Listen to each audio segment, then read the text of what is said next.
أعوذ بالله من الشيطان الرجيم. بسم الله الرحمن الرحيم.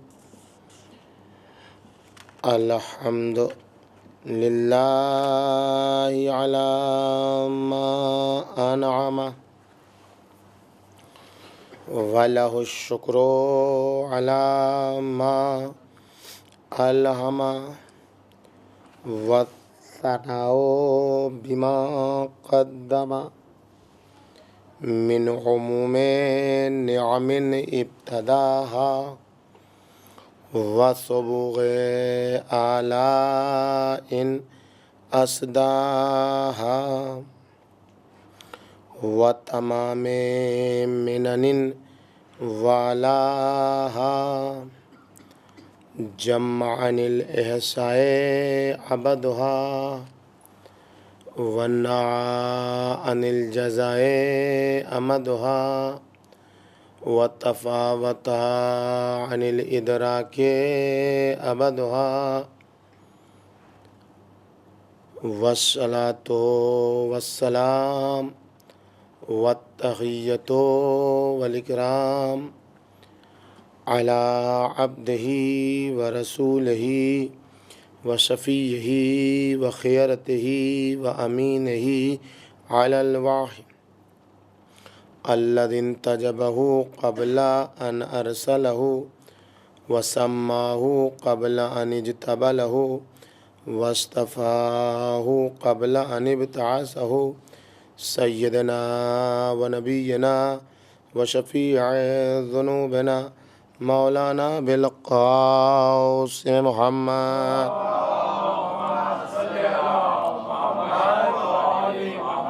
وعلى بنته وبضعته وشجنته والروح التي بين جنبيه التي يقال في السماء النورية السماوية الحانية الراضية المرضية المجتهدة المضطهدة مقهورة حقها مغصوبة إرثها مرضوضة ضلعها فاطمة الزهراء سلام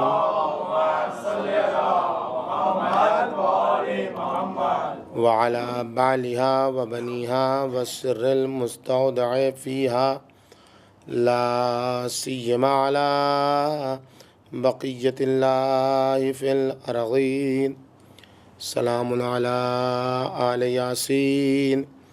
السلام علیکم یا داعی اللہ و ربانی آیات. السلام علیکم یا باب اللہ و دیان دین. السلام علیکم یا خلیفۃ اللہ و ناصر حق.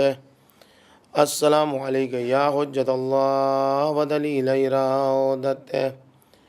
ولعنۃ اللہ علی اعدائہم اجمعین من الآن إلى قيام يوم الدين. أما بعد فقد قال سبحانه وتعالى في محكم كتابه ومتقن بيانه وقوله الحق فانتظروا وإني معكم من المنتظرين. صلوات بھیجیے.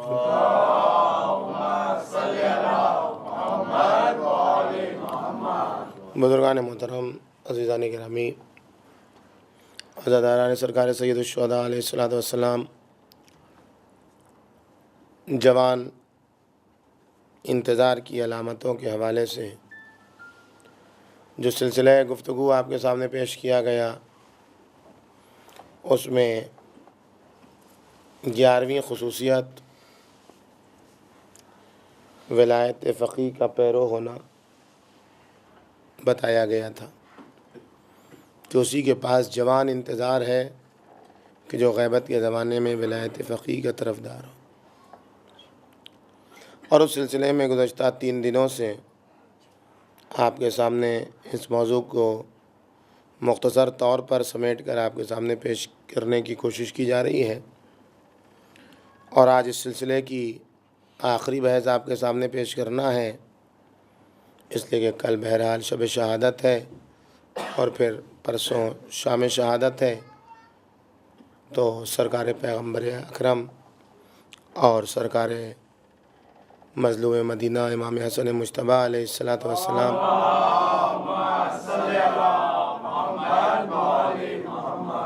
کے سلسلے میں بھی عرض ادب پیش کرنا ضروری ہے۔ لہذا آج باتوں کو خلاصہ کرتے ہوئے آپ کے سامنے بات کو تمام کر دینا ہے۔ بات تمام نہیں ہوئی ہے، بات بہت طولانی ہے، لہذا آپ لوگوں کو جو سوالات وغیرہ ہوں اس باب میں آپ ضرور کریں سوال، تاکہ بات کھلے، اور آئندہ پھر کبھی خدا نے موقع دیا تو آئندہ اس کے جو مباحث ہوں گے وہ آپ کے سامنے پیش کیے جائیں گے انشاءاللہ۔ اگر خدا نے توفیق دی تو اس موضوع پر ایک کتاب بھی تیار کی جائے گی، خدا ساتھ دے انشاءاللہ، موقع فراہم و خدا کرے۔ معصومین کے صدقے میں اس غیبت کے زمانے میں شبہات اور غلط فہمیوں کو دور کرنے کی توفیق نصیب ہو ہر ایک انسان کو۔ میں نے عرض کیا آپ کے سامنے کہ یہ فکر جو پیش کی جاتی ہے کہ ولایت فقیہ کا کنسیپٹ اور تصور امام خمینی کا ساختہ و پرداختہ ہے، یہ بات غلط ہے۔ یہ گزشتہ علماؤں کی تمناؤں کا ثمرہ ہے جو آج دکھائی دے رہا ہے، گزشتہ علماؤں کی تھیوری ہے جو آج پریکٹیکل میں سامنے آ رہی ہے۔ ایسا نہیں کہ یہ ساختہ و پرداختہ اپنے دل کی باتیں ہوں حکومت کرنے کے لیے، شہرت حاصل کرنے کے لیے، نہیں، بلکہ یہ معصومین کا بتایا ہوا طریقہ ہے، یہ خداوند عالم کا بتایا ہوا طریقہ ہے جو ہر زمانے میں رائج ہونا ضروری ہے جب حالات مناسب ہوں۔ جب حالات نہیں ہیں تو جو حالات کا تقاضا ہوتا ہے وہ ہمارے علماء کرتے ہیں۔ ہمارے علماء کی ذمہ داری ہے دین کو بچانا، ہمارے علماء کی ذمہ داری ہے کہ غیبت کی کشتی کو اس کے ناخدا تک پہنچانا، چاہے جیسے بھی پہنچے، اصل مقصد وہ ہے۔ تو جیسا جن کو جیسا موقع ملتا رہا انہوں نے اپنی ذمہ داریاں ادا کی۔ میں نے کل آپ کے سامنے پیش کیا شیخ مفید کا نظریہ، کہ جس کو آپ نے ملاحظہ فرمایا کہ وہ فقیہ کی ولایت کو کس طریقے سے ثابت کرتے ہیں غیبت کے زمانے میں، اور کہتے ہیں واجب ہے کہ تمام مسلمان ایسے فقیہ کی مدد کریں چونکہ مولا نے اسے یہ حق سونپا ہے۔ یہ شیخ مفید کا نظریہ ہے، آیت اللہ خوئی سے بہت پہلے ہے، ہمارے زمانے کے آیت اللہ خوئی۔ شیخ مفید کی وفات 413۔ آج انشاءاللہ موقع ملا تو آیت اللہ خوئی کے بھی نظریے کے اوپر آپ کے سامنے گفتگو ہوگی انشاءاللہ۔ بزرگ علماء میں سے ایک اہم شخصیت ہے سید مرتضیٰ علم الہدیٰ کی، جو شاگرد ہیں شیخ مفید کے، عظیم الشان شخصیت ہے مکتب اہل بیت کی۔ ان کی ایک کتاب ہے الانتصار، جس کے بارے میں کہا جاتا ہے کہ یہ کتاب الانتصار علامہ ایک جلد ہے، الانتصار ایک جلد ہے، کہا جاتا ہے یہ ایک جلد کتاب علامہ مجلسی کی 110 جلد بہار الانوار پر بھاری ہے، ایک جلد کتاب۔ محققین کا ایک کہنا ہے، کیوں، کیا بات ہے جو ایک جلد میں، کیا کہہ دیا؟ یہ ایک جلد کتاب جو الانتصار ہے اس میں انہوں نے جو منفردات شیعہ ہیں، یعنی کیا مطلب، یعنی جو نظریہ فقط شیعہ کا ہے اور کسی کا نہیں ہے، اس کو اکٹھا کیا ہے۔ آج کے دور میں یہ اکٹھا کرنا آسان ہے، اس لیے کہ 4 مذاہب ہیں دین اسلام، 5واں مکتب جعفری ہے۔ سید مرتضیٰ کے زمانے میں 400 مکاتب تھے، فکر رکھیں، 400 مکاتب بے فکر، 400 مذاہب تھے، یہ سید مرتضیٰ کے زمانے میں 400 کو 4 میں کیا گیا ہے۔ حکومت وقت نے کہا کہ بس اب جس کو بھی آنا ہے نہیں 4 کے اندر میں آنا ہے، اور مکتب جعفری بھی آنے والا تھا۔ سید مرتضیٰ نے آدھا پیسہ جمع کر لیا تھا حکومت وقت کو دینے کے لیے، آدھا پیسہ قوم کے پاس نہیں تھا، نہیں ہو پایا، تو 4 مذہب رسمی قانونی ہوئے، 5واں مکتب جعفری قانونی نہیں ہو پایا۔ اچھا بھی ہوا، خدا جو کرتا ہے بہتر کرتا ہے۔ تو اس وقت 4 مذاہب اربعہ جنہیں کہا جاتا ہے وہ ہیں، تو ان کے نظریات معلوم کرنا، کتابیں ہیں، لیکن اس وقت 400 مکاتب فکر تھے، 400 مذاہب تھے۔ ان 400 مذاہب کے درمیان کہنا کہ یہ فقط شیعہ کا نظریہ ہے، یہ بہت بڑی بات ہے، یہ کسی اور کا نہیں ہے۔ ممن فردت بہل امامیہ، یہی کہہ کے شروع ہی ہوتی ہے بحث ان کی۔ یہ وہ نظریہ ہے جس کے فقط اور فقط اہل بیت اطہار کے چاہنے والے ہیں۔ ممن فردت بہل امامیہ، اس کتاب میں سید مرتضیٰ لکھتے ہیں الانتصار میں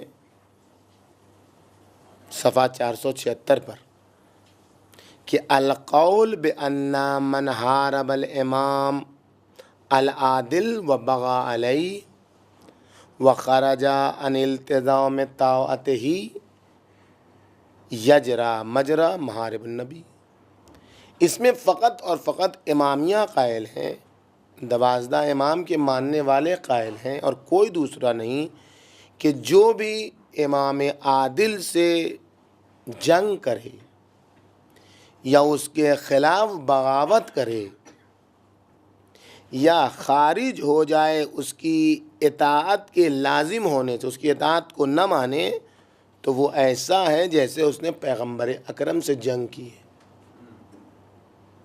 یہ سید مرتضیٰ کا نظریہ، یہ عبارت سید مرتضیٰ کی یقینی طور پر امام عادل سے مراد امام معصوم ہے، 100%۔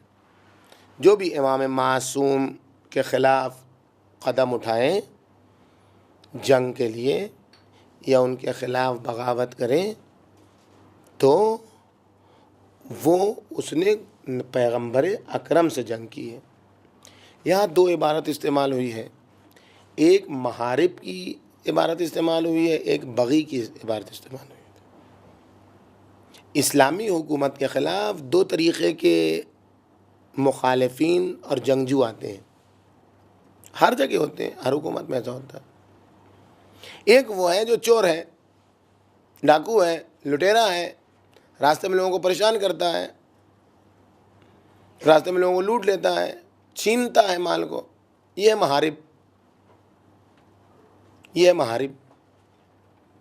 یہ جو ہے وہ لوگوں کے مال و اسباب لوٹتا ہے، لوگوں کی خواتین کو پریشان کرتا ہے، جو بھی اس قسم کے لوگ ہیں ان کو کہتے ہیں محارب، ان کا گناہ، ان کی اپنی سزا ہے۔ ایک وہ ہے جو دوسرے ملک سے آ کے ملک کو پلٹنا چاہتا ہے، ملک کو برباد کرنا چاہتا ہے، نظام کو مٹانا چاہتا ہے، اس کو کہتے ہیں بغی۔ دونوں کو کہا، جو ملک کے اندر رہ کے شورش برپا کرنا چاہے، جو ملک کے اندر رہ کے نظام کو درہم برہم کرنا چاہے، وہ بھی پیغمبر اکرم سے جنگ کے برابر ہے، یعنی عوام الناس کو جو ستائے۔ اور جو دوسرے ملک سے آ کر ملک میں شورش برپا کرے کہ نظام کو پلٹ دیا جائے، وہ بھی پیغمبر اکرم سے جنگ کے مقابلے میں۔ یہ پہلی عبارت۔ دوسری عبارت ان کی الذخیرہ میں ہے صفحہ 410 پر، جو بھی عقل مند لوگوں میں زندگی بسر کرتا ہے اسے معلوم ہے کہ ایک حاکم ہونا چاہیے۔ سید مرتضیٰ فرماتے ہیں جو بھی عقل مند لوگوں کے درمیان زندگی بسر کرتا ہے اسے معلوم ہے کہ ایک حاکم ہونا چاہیے جو قدرت مند ہو اور اس میں مینجمنٹ کی صلاحیت ہو، مدیریت کی صلاحیت ہو۔ تو وہ جب ایسا آدمی ہوگا کہ جو حاکم ہو اور اس میں قدرت بھی پائی جاتی ہو، شجاعت بھی پائی جاتی، کام کر سکتا ہو اور کام کرنے کے ساتھ ساتھ کیسے کام کرے یہ بھی آتا ہو، اس کو مینیج بھی کرنا آتا ہو، مدیریت بھی آتی ہو اسے، تو ایسا آدمی جب حکمراں ہوگا تو لوگ اپنی خونخواہی، یعنی اگر کسی نے قتل کر دیا ہے تو اس کا بدلہ لینے کے لیے ایسے حاکم کے پاس جائیں گے، اگر کسی نے کسی کا مال چرا لیا ہے تو ایسے حاکم کے پاس جائیں گے اور اپنا احقاق حق، اپنا حق لیں گے اس حاکم کے ذریعے سے جس میں یہ صلاحیت پائی جاتی ہے، اور اس کے ذریعے سے بغاوت کی روک تھام ہوگی، دوسرے ملک سے بھی کوئی آ کے اٹیک کرنے کی کوشش نہیں کرے، کیوں؟ اس لیے کہ قدرت مند بھی ہے اور اس میں مینیج کرنے کی اور سب چیز کو اپنی جگہ پر استعمال کرنے کی صلاحیت بھی ہے۔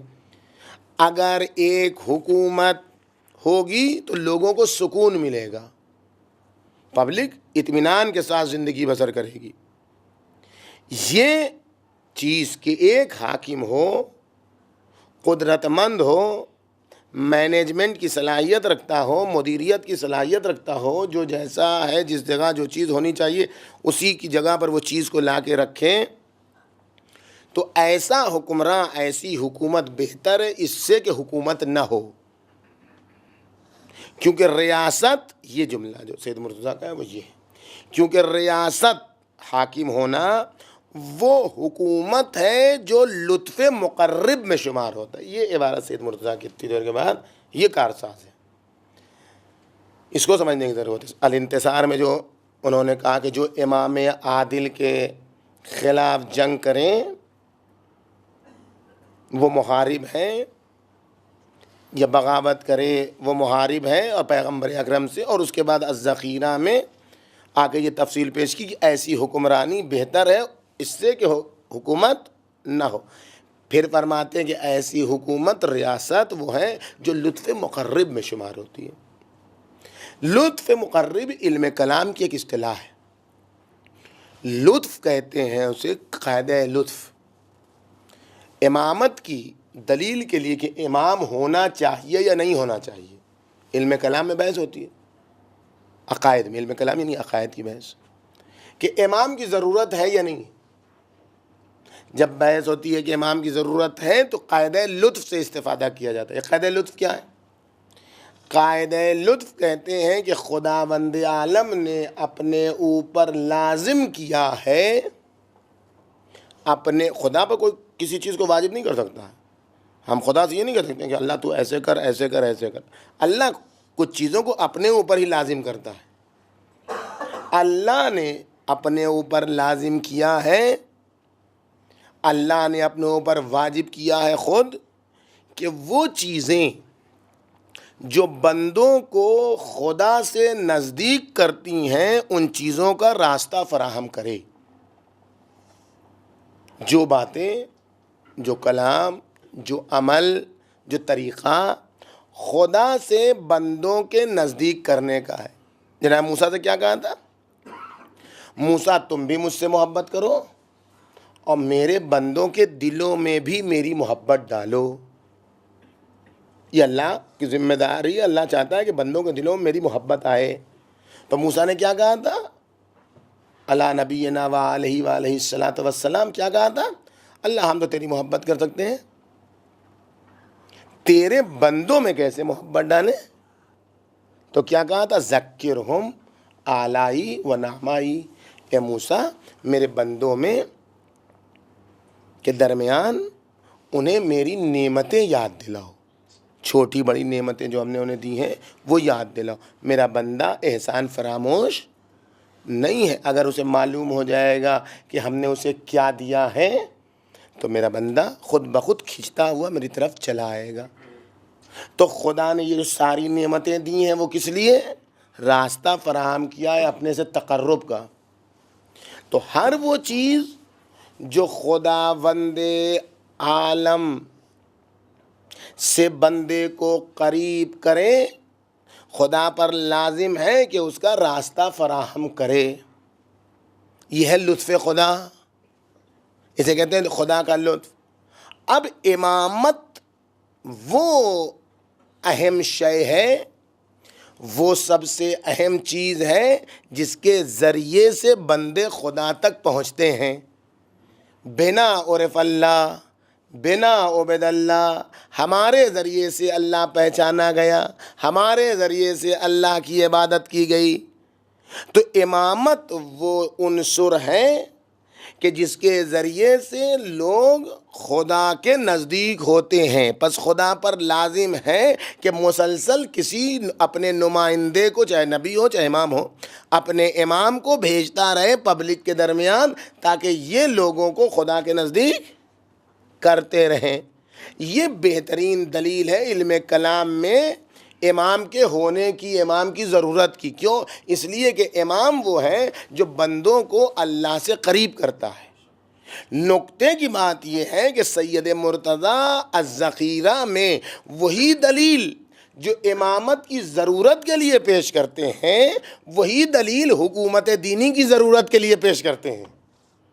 کہتے ہیں حکومت دینی جب ہوگی، ایسا حاکم جب ہوگا جس میں قدرت پائی جائے، مدیریت کی صلاحیت پائی جائے، دیندار ہو، اسلام رکھتا ہو، فقاہت رکھتا ہو، تو جب ایسا حاکم حکم کرے گا تو لوگوں کے دلوں میں اطمینان ہوگا، لوگوں کے دلوں میں سکون ہوگا، لوگ خدا تک پہنچیں گے، لوگ خدا کے نزدیک ہوں گے۔ لہذا خدا پر لازم ہے کہ ہر زمانے میں کسی حکمراں کو رکھے تاکہ لوگ خدا سے نزدیک ہوں۔ یہ سید مرتضیٰ اپنی دلیل پیش کر رہے ہیں حکومت دینی کے لیے، ان لوگوں کے مقابلے میں جو کہتے ہیں کہ امام خمینی کا یہ شاخسانہ ہے، نہیں، بلکہ سید مرتضیٰ بتا رہے ہیں کہ اصلاً حکومت اسلامی لطف مقرب ہے، یعنی وہ لطف الہی ہے جس کے ذریعے سے لوگ خدا کے قریب ہوتے ہیں۔ یعنی سید مرتضیٰ کے نزدیک جو دلیل امامت کی ضرورت کی ہے، وہی دلیل حکومت اسلامی کے لیے بھی استعمال ہوئی ہے، کیونکہ جب حکومت ہوگی تو ظلم نہیں ہوگا۔ اب یا تو ظلم نہیں ہوگا یا تو ظلم کم ہوگا، اس لیے کہ حکومت اسلامی میں غیبت کے زمانے میں یہ گارنٹی نہیں لی ہے کسی فقی نے کہ ہم جو حکومت کر رہے ہیں وہ 100% امام زمانہ والی حکومت ہے، یہ نہیں ضمانت لی ہے، کوئی فقی نہیں کہتا۔ وہ روزانہ چیخ چیخ کے پکار کہتے ہیں کہ ہم راستے پر چلنے کی کوشش کر رہے ہیں تاکہ کم سے کم ہم میں جھلک آ جائے، ہم ان کے درجے پر پہنچنے کی بات نہیں کر رہے ہیں کہ ہم نے علی مرتضیٰ علیہ الآلاف التحیت والثناء کی عدالت قائم کر دی، نہیں، ہم یہ نہیں، ہم اس راستے پر چلنے کی کوشش کر رہے ہیں، ہم اس مقصد تک قدم بڑھانے کی کوشش۔ کتنے کامیاب ہوئے یہ مولا آ کے بتائیں گے۔ تو جب حکومت ہوگی تو اس کا مطلب یہ ہے کہ ظلم کم ہوگا یا ظلم نہیں ہوگا، یا ظلم کم ہوگا۔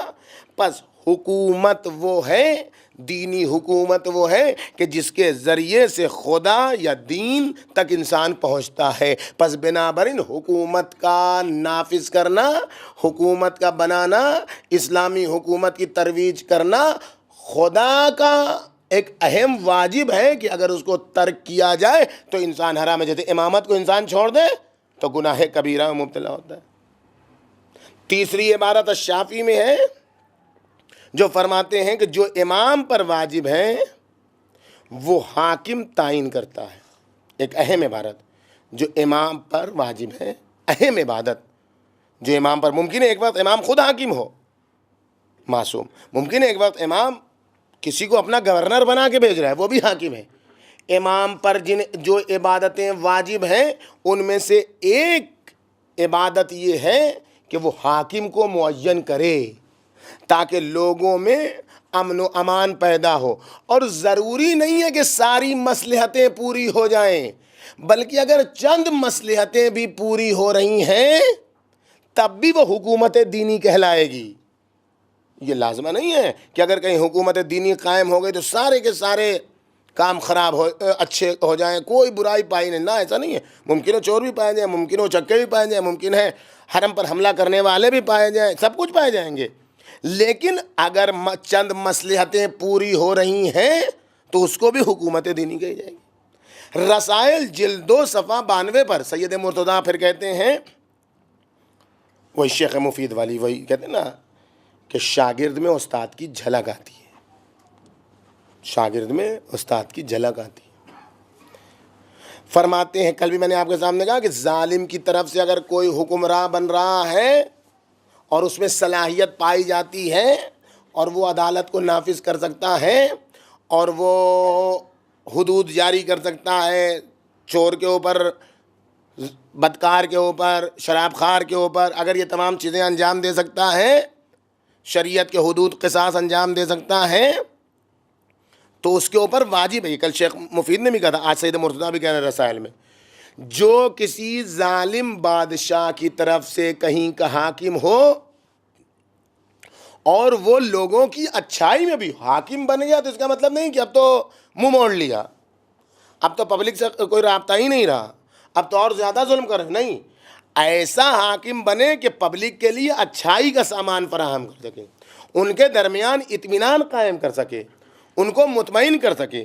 اگر ایسا کوئی انسان ہے کہ جس کو ظالم حاکم کی طرف سے، پہچانیے علماء کی نظریات کو، ظالم حاکم کی طرف سے بھی کوئی حکمراں بن رہا ہے اور اچھے کام کر سکتا ہے، تو کیا نظریہ ہے؟ چاہے کہ خود ایک فقیہ مسلم دینی حکومت بنائے، کسی کا نائب بن کے نہ جائے بلکہ خود بنفس نفیس بنائے، تو اس کی ہمیں کتنی حفاظت کرنی ہوگی.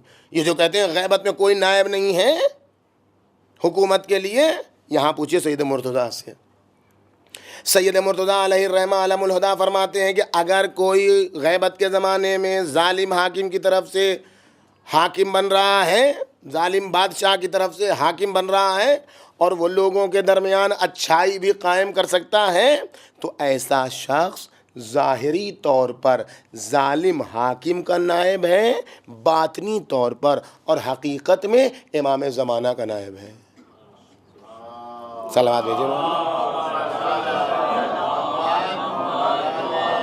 باطنی طور پر ائمہ کی طرف سے منسوب کیا ہوا ہے، کیونکہ جب ائمہ نے اجازت دی ہے کہ تم عدالت کو معاشرے میں قائم کرو، حکومت کر کے لوگوں میں امن و امان پہنچاؤ، جب ائمہ نے اجازت دی ہے تو یہی اجازت دینا دلیل ہے کہ یہ ائمہ کی طرف سے منسوب ہے.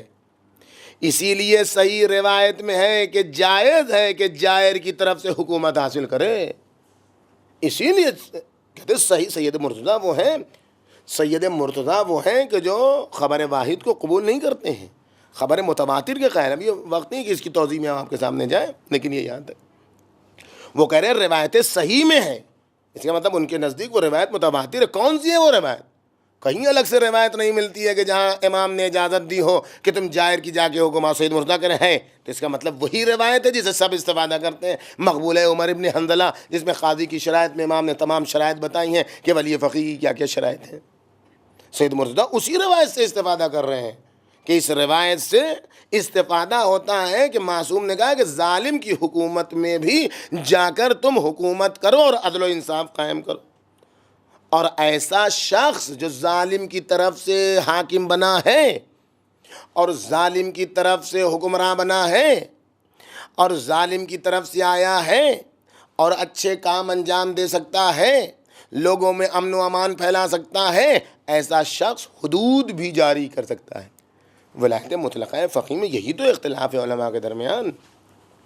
بحث جو ہوتی ہے وہ یہی تو ہوتی ہے کہ آیا جو ولی فقیہ ہے، جو حکمراں ہے، جو حاکم ہے اسلامی حکومت کا، وہ حدود جاری کر سکتا ہے کہ نہیں گناہوں کے اوپر، ایسے گناہوں پر جس میں حدود ہوتی ہیں. سید مرتضیٰ کریں گے وہ حدود بھی جاری کرے، باوجود ہے کہ خود حاکم نہیں ہے بلکہ ظالم کی طرف سے منسوب کیا ہوا ہے، وہ بھی جو ہے وہ حدود جاری کر سکتا ہے. اس کا مطلب سید مرتضیٰ کا نظریہ اس زمانے میں قدیمی زمانے، یہ قدیمی علماء کہے جاتے ہیں، متقدمین کہے جاتے ہیں. اس سید مرتضیٰ کی یہ عبارتیں جو انتصار میں، جو شافی میں، جو ذخیرہ میں، جو رسائل میں، یہ تمام عبارتیں بیان کرتی ہیں کہ حکومت دینی غیبت کے زمانے میں واجب ہے، ضروری ہے، اور جو بنائے اس کا ساتھ دینا واجب ہے. 443 ہجری میں مرحوم حلبی آتے ہیں، وفات ہوئی ہے 443 ہجری میں، 5ویں صدی ہجری کے درمیانی زمانے میں. یہ ایک بحث ہوتی ہے کہ بھئی فقیہ تو حکومت چلا ہی نہیں سکتا ہے، فقیہ تو حکومت چلا ہی نہیں سکتا ہے. اس کو کہاں موقع ملتا ہے کہ اس نے مینجمنٹ کا کورس پڑھا ہو؟ اس کو کہاں موقع ملتا ہے کہ وہ ایسا کوئی کام کر سکتا ہو کہ جس میں مدیریت سکھائی جاتی ہو؟ یونیورسٹی میں گیا وہ تو بس وہی فقہی مسائل میں گرفتار رہتا ہے، طہارت سے لے کے اور دیات تک کی بحث میں اسی میں رہتا ہے، وہ یہی سب پڑھ پڑھا کے جو ہے وہ اپنی زندگی تمام کر لیتا ہے۔ اس کے پاس کہاں یہ صلاحیت ہے کہ کس کو جو ہے وہ قاضی بنایا جائے اور کس کو جو ہے وہ پولیس کا افسر بنایا جائے اور کس کو فلاں۔ یہ تمام ایک نظام ہے، اس کے لیے تو پڑھنا الگ سے ضروری ہے۔ کہاں یہ صلاحیت ہے فقہ میں؟ مرحوم حلبی نے جو شرائط بتائی ہیں ولی فقی کی، اس سے یہ ثابت ہوتا ہے کہ یہ تمام شرائط فقی میں ہونا ضروری ہے مینجمنٹ کی۔ اور اس زمانے میں 443 ہجری میں جن کی وفات ہے وہ بتا رہے ہیں اس زمانے میں، اور عجب مرحلہ ہے، مرحوم حلبی کے علاوہ دیگر فقہی کتابوں میں یہ عبارت نہیں ملتی ہے۔ یہ عبارت مرحوم حلبی کی کتاب الکافی میں فقط ملتی ہے، دیگر کتابوں میں یہ عبارت اور یہ شرائط اور یہ چیزیں جو گنوائی ہیں انہوں نے 8 عدد شرطیں، وہ نہیں ملتی ہیں۔ اس کا مطلب مرحوم حلبی اس زمانے میں بتا رہے ہیں کہ فقہ میں مینجمنٹ کی بھی صلاحیت ہونی چاہیے، اور جب شرائط بتا رہے ہیں تو اس کا مطلب ہو سکتی ہے تبھی بتا رہے ہیں۔ یہ شرائط اور دنیا کے سامنے ثابت کر کے فقہاء نے بتا دیا کہ فقہ میں بھی مینجمنٹ کی صلاحیت ہو سکتی ہے، کہ جو 2000 سال کی حکومتوں کو بھی ناک رگڑنے پر مجبور کر سکتا ہے۔ سمجھ رہا تھا زمانہ یہ قوم گریاں کناں، رہین شیون و ماتم اسیر وہم و گما۔ سمجھ رہا تھا زمانہ یہ قوم گریاں کناں، رہین شیون و ماتم اسیر وہم و گما۔ بھلا یہ قوم کہاں اور انقلاب کہاں؟ بھلا یہ قوم کہاں اور انقلاب کہاں؟ مگر اٹھی تو ستم کا مزاج پھینک دیا، اتار کر سر ظالم کا تاج پھینک دیا۔ بتا دیا کہ صداقت کے پاسباں ہم ہیں، دکھا دیا کہ دیانت کے ترجمہ ہم ہیں، رہیں خاموش تو مظلوم و بے زباں ہم ہیں، مگر اٹھیں تو تیغ خوفشاں ہم ہیں۔ ہم ہی ہیں وقت کو جو راستہ دکھاتے ہیں، وہ اور ہوں گے جو میدان سے بھاگ جاتے ہیں۔ شکست خیبر و خندق سے پوچھ لو جا کر، دیار مرحب و انتر سے پوچھ لو جا کر، لہو بتائے گا خنجر سے پوچھ لو جا کر، یزید و شمر کے لشکر سے پوچھ لو جا کر، بغیر تیغ لڑے ہیں ستم شعروں سے، ہم ہی نے کام لیا ہے چھری کی داروں سے۔ ایک صلوات بھیجیے محمد و آل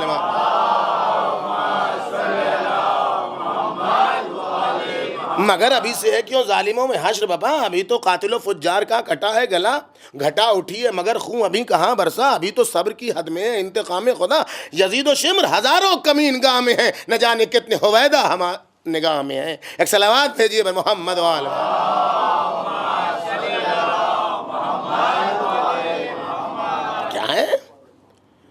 فقیہ وہ ہے کہ جس کے پاس مینجمنٹ کی صلاحیت ہوتی ہے۔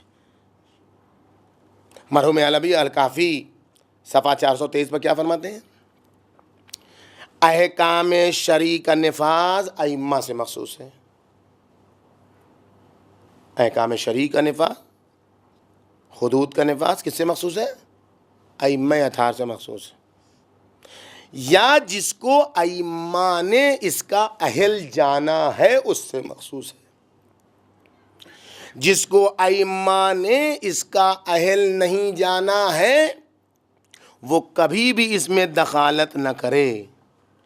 جس کے پاس نائب امام کی شرطیں نہیں ہیں وہ کبھی بھی احکام کو جاری نہ کرے، وہ کبھی بھی حدود کو جاری نہ کرے، وہ کبھی بھی حکومت کی گدی پر نہ بیٹھے۔ نائب امام کی شرطیں کیا ہیں؟ کہتے ہیں 8 شرطیں ہیں۔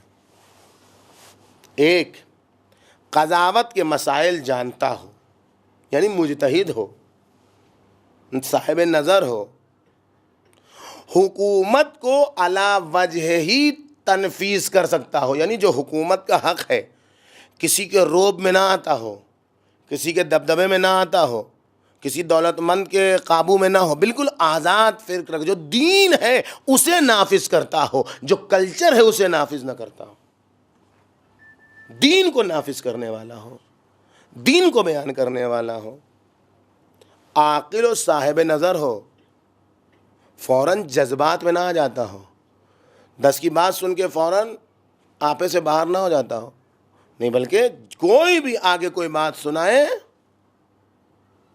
تو عقل و خرد سے کام لے کے اس کے فوراً کسی کی بات پر اٹیک نہ کرے، فوراً آگے سامنے بولنے نہ لگے، بلکہ اس کی تحقیق کر لے، تب اس کے بعد نظر حلیم و بردبار ہو، گالیاں دی جاتی ہوں سینہ چوڑا رکھے، برا بھلا کہا جا رہا ہو خاموش رہے، علم کے ساتھ حلم ہو، بردباری ہو۔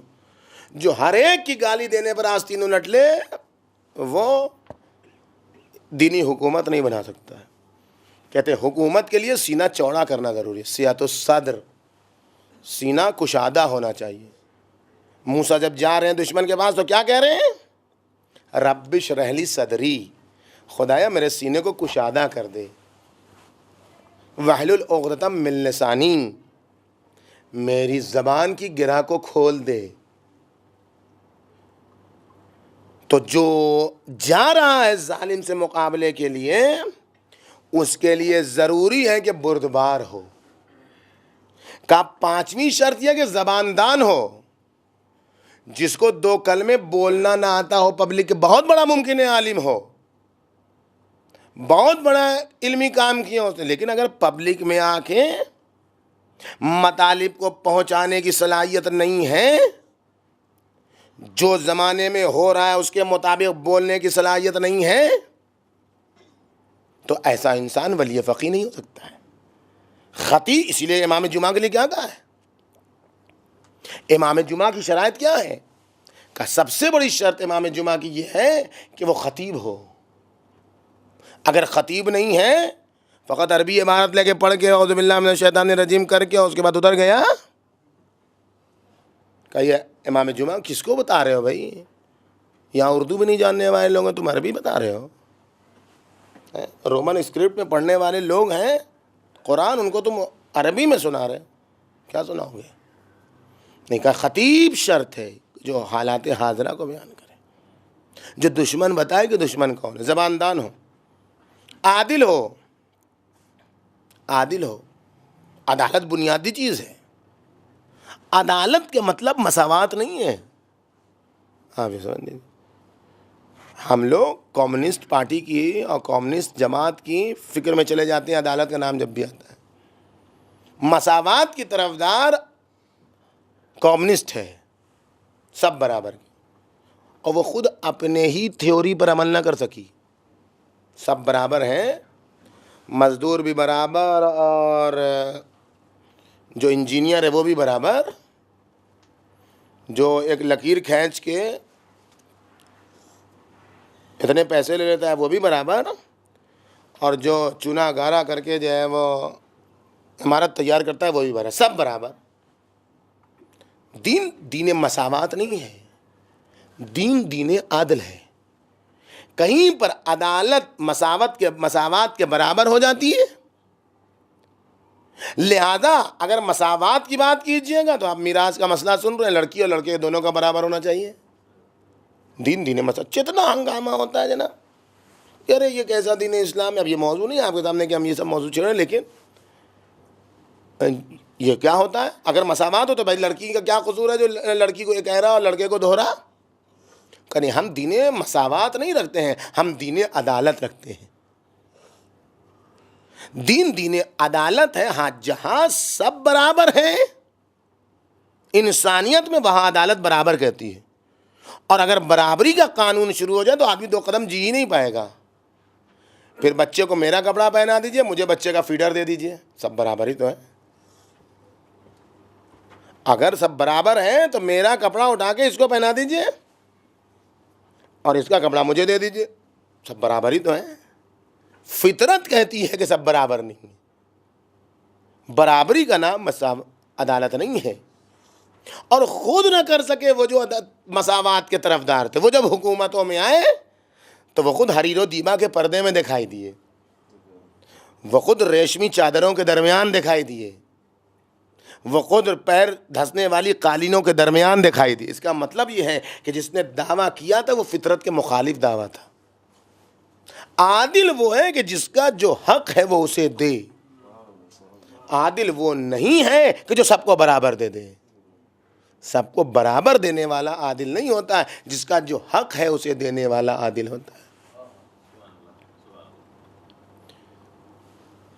7ویں شرط حکومت میں متدین ہو، یہ مروم حلبی الکافی میں فرمایا، حکومت میں متدین ہو۔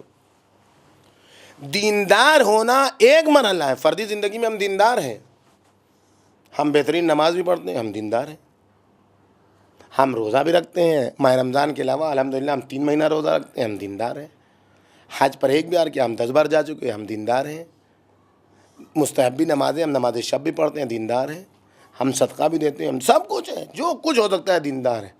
لیکن حکمراں کے لیے ضروری ہے کہ حکومت میں متدین ہو، سب کو انسان کے عنوان سے ایک نظر سے دیکھے۔ بھیجا جب مولا کائنات نے مالک اشتر کو تو کیا کہا؟ جب جہاں تم جا رہے 2 طریقے کے لوگ ملیں گے، اخ لک فی الدین او اخ لک فی الخلق، یا تو وہ تمہارے دینی بھائی ہوں گے یا تو وہ پیدائش میں تمہارے بھائی ہوں گے، سب انسان ہوں گے۔ تم احسان، یہ حکومت کی دیانت ہے کہ حکومت کے درجے پر جو فائد ہیں پھر وہ اختلافی باتیں چھوڑ دے، پھر وہ دیکھیں کہ اس کی رعیت میں کون ہے، مسلمان ہو چاہے غیر مسلمان۔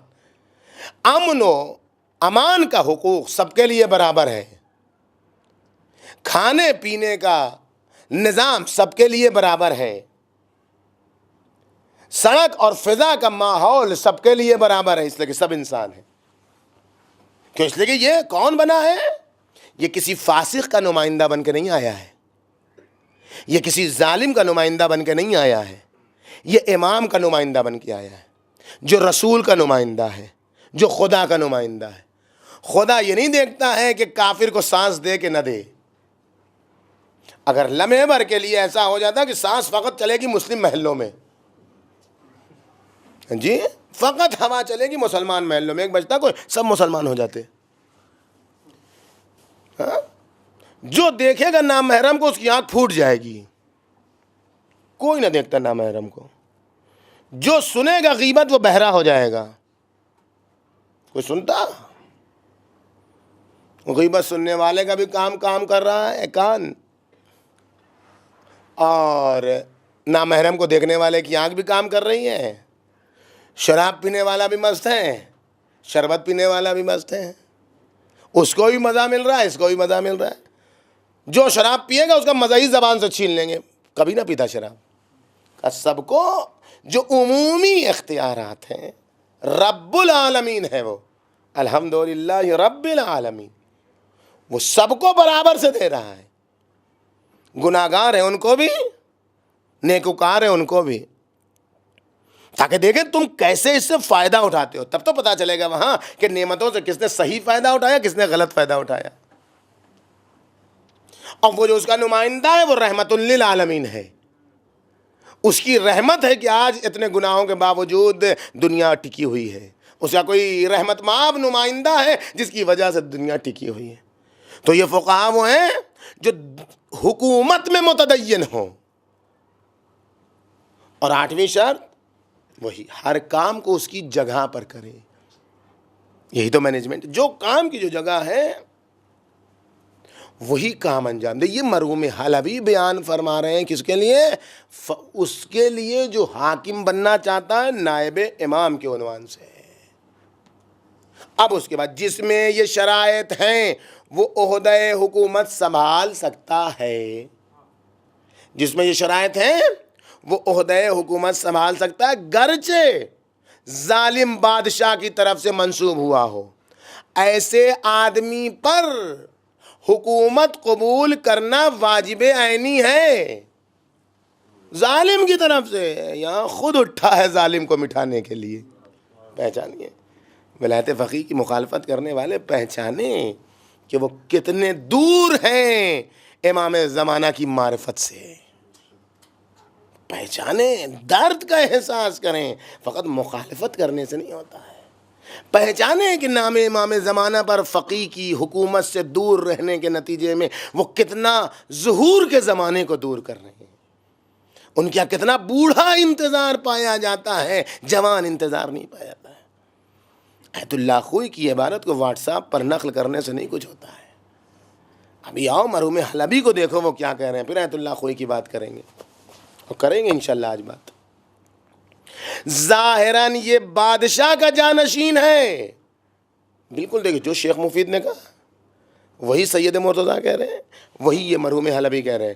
ظاہراً یہ بادشاہ کا جانشین ہے، لیکن باطن میں یہ امام زمانہ کا نائب ہے، جو کیونکہ اس کام کی اہلیت رکھتا ہے، اور جائز نہیں ہے ایسے شخص پر، اللہ اکبر اللہ اکبر، ایسے شخص پر جائز نہیں ہے کہ جس میں یہ 8 شرطیں پائی جاتی ہوں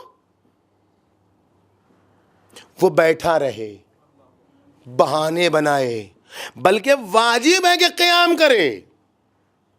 ایسے شخص پر جائز بھی نہیں ہے کہ بیٹھ جائے یا انکار کرے کہ میں ذمہ داری نہیں سنبھالوں گا، مجھ سے نہیں ہو سکتا، میں نہیں، واجب ہے اس کے اوپر، جیسے نماز واجب ہے، جیسے دیگر عبادتیں واجب ہے، ویسے ہی واجب ہے جس میں یہ شرائط پائی جاتی ہوں وہ اٹھے اور غیبت کے زمانے میں یتیمان آل محمد کو امام زمانہ سے نزدیک کرے۔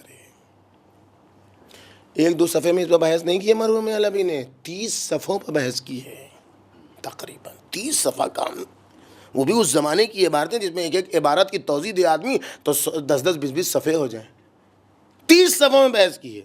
اور پھر صفحہ 450 پر آگے کہتے ہیں معلوم ہونا چاہیے کہ قضاوت ایک عظیم مرتبہ ہے،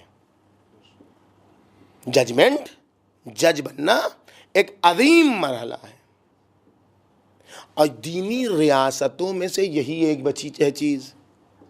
کیا مطلب ہے اس کا؟ مرحوم حلبی یہ نہیں کہیں کہ فقط قضاوت کر سکتا ہے فقیہ، نہیں، کہہ رہے ہیں کہ دینی حکومت میں سے سب کچھ ختم ہو چکا ہے، فقط فقہا کے پاس یہی قضاوت بچی ہے، اس کو نہ چھوڑیں، کم سے کم یہی باقی رہے۔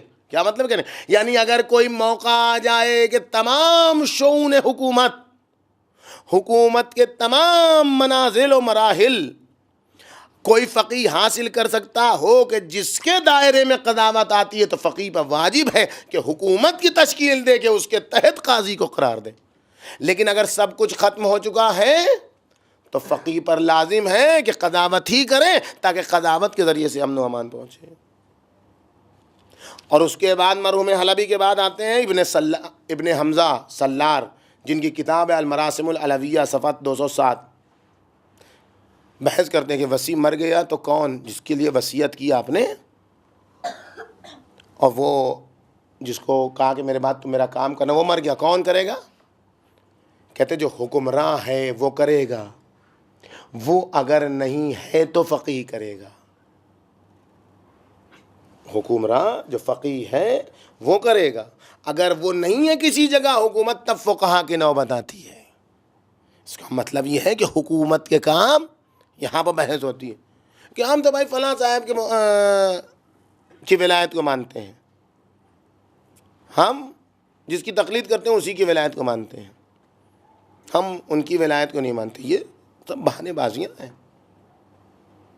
تمام فقہا ولایت رکھتے ہیں، مسلم ہے، لیکن جس نے سسٹم کو سنبھال لیا ہے ان فقہا کے درمیان،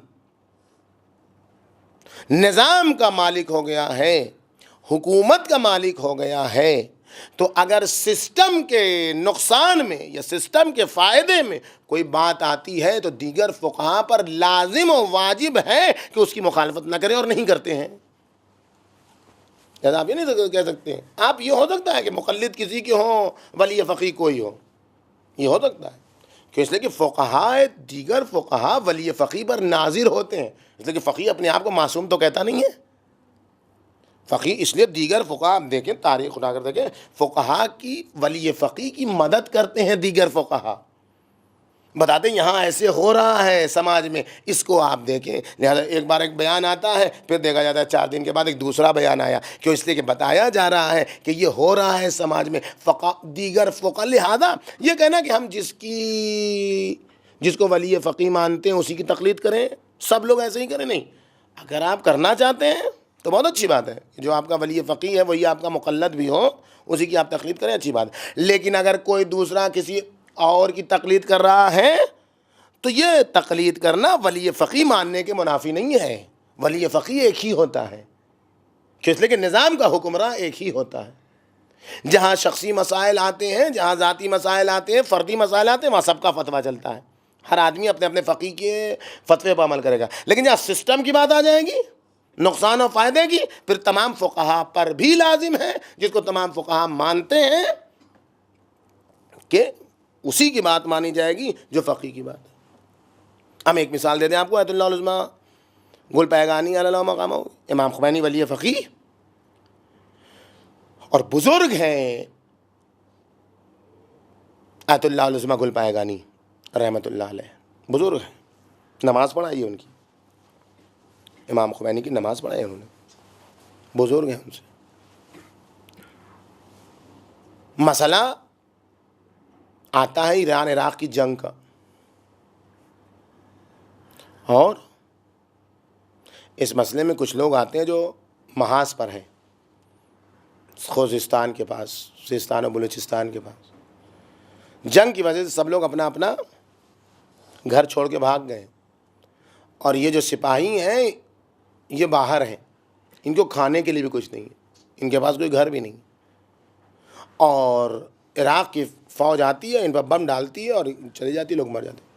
کچھ علماء جو وہاں جنگ جبہے میں تھے، محاذ پتے، وہ پہنچتے ہیں آیت اللہ گل پیگانی کے پاس، کہتے ہیں ہم کیا کریں، ہم تو نہتے بھی ہیں، ہمارے پاس چھپنے کی کوئی جگہ بھی نہیں، کھانے پینے کا کوئی سامان بھی نہیں ہے، لوگ اپنے اپنے گھر بند کر کے جا چکے ہیں، آپ کیا کہتے ہیں ہم لوگ ایسے ہی رہیں، گھر میں جا نہیں سکتے؟ آیت اللہ گل پیگانی نے کیا کہا، میں حکم دیتا ہوں کہ جو گھر بند ہیں اس میں آپ لوگ جا کے رہیں، وہاں جو ان لوگوں کا ساز و سامان ہے اس کو آپ استعمال کریں، وہاں جو کھانے پینے کی چیزیں اسے استعمال کریں، اس کو اپنے لیے آپ چھپنے کی جگہ بنائیں، میں ذمہ داری لیتا ہوں ان لوگوں کی نیابت میں، ان لوگوں کی طرف سے ولایت کو استعمال کرتے ہوئے کہ آپ انجام دیں۔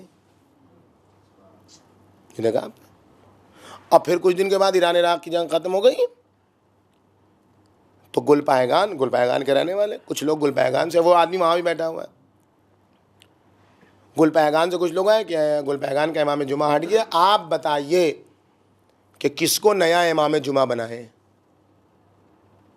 کہیے جا کے آقا روح اللہ سے بات کرو، ان کے دفتر میں جاؤ، وہ جس کو امام جمعہ کہیں گے وہی بنے گا۔ آپ دیکھیں، جب پوچھنے والے نے پوچھا آپ یہ اتنی بڑی بات آپ نے کہہ دی، دوسرے کے گھر میں جا کے بغیر اجازت کھا لو جو حرام ہے حکم اولی کی بنیاد پر، آپ کہہ رہے ہیں میں ذمہ دار ہوں ان لوگوں کی مال و اسباب کا، جاؤ تم کھاؤ اور رہو، اتنی بڑی آپ نے ولایت استعمال کر لی، اور ایک جمعہ کے مسئلے میں آپ نے جو ہے وہ ولایت اپنی استعمال نہیں کی، کیوں؟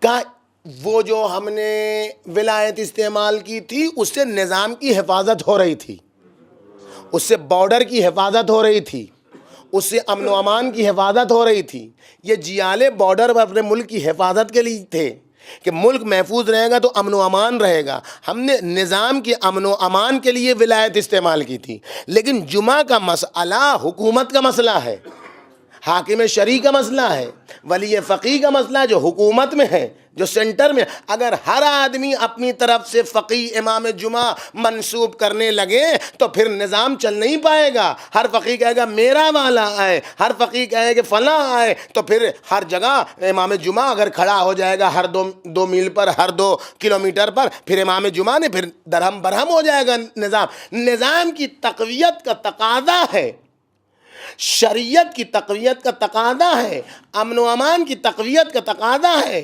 بیضہ اسلام کی حفاظت کا تقاضا ہے کہ اس کام کو آقا خمینی کے حوالے رہنے دیا جائے تاکہ ولی فقیہ کسی کو منسوب کرے، کسی کو ہٹائے۔ یہ ہے ولی، ایک آدمی رہے گا۔ مرحوم صلی اللہ علیہ وسلم فرماتے ہیں کہ اجرا وصیت کا حاکم شرع کرے گا، اگر وہ نہیں ہوگا تو پھر فقہا کریں۔ اس کا مطلب ولی فقیہ حکمرانی کے مرحلے میں، حکومت کے مرحلے میں دیگر فقہا پر مقدم ہے۔ اسی طریقے سے کوئی زخمی کر دے، کوئی کسی کو قتل کر دے تو کون ذمہ دار ہے؟ قتل کا قصاص، آپ نے مجھے قتل کر دیا تو میرے ورثہ آپ سے لیں گے کہ نہیں لیں گے قصاص؟ تو ہم میرے ورثہ خود جا کے لے لیں، گردن کاٹ دیں کہا نہیں، اس کی ذمہ داری حاکم کے اوپر، اس لیے کہ ہر آدمی چاقو لے کے چلا جائے گا تو نظام درہم برہم ہو جائے گا. ضرورت ہے کہ حاکم ہو کہ جو قصاص لے. اگر وہ نہ ہو حاکم اسلامی تب فقہا کی نوبت آتی ہے. اور پھر شیخ طوسی کیا فرماتے ہیں؟ عظیم الشان فقی، جس نے کہتے ہیں کہ 14 معصومین کے بعد عظیم الشان شخصیت کا نام شیخ طوسی ہے. شیخ الطائفہ جنہیں کہا جاتا ہے، جس نے متعدد کتابیں لکھی ہیں. کہتے ہیں کبھی کبھی امر بالمعروف اور نہی عن المنکر کرنے میں ہاتھ کی ضرورت ہوتی ہے. تماچا مارنا ہے کسی کو، کوئی نامحرم کو دیکھ رہا ہے غلط کام کر رہا ہے، ایک تماچا مارنا ہے آپ کو. یا کوئی برا کام کر رہا ہے جس میں اس کو ٹوکنا ہے ایسا کہ جو ہاتھ چلانے پر ہو. کون چلائے گا ہاتھ؟ ہر آدمی چلانے لگے تو پلٹ کے وہ بھی مارے گا، تم سے کیا مطلب. کہا امر بالمعروف اور نہی عن المنکر زبان سے ہٹ کے ہاتھ پر اگر آ جائے تو پھر یہاں حاکم اسلامی کی ذمہ داری ہے کہ وہ ہاتھ استعمال کرے. ہر انسان انجام نہیں دے سکتا ہے.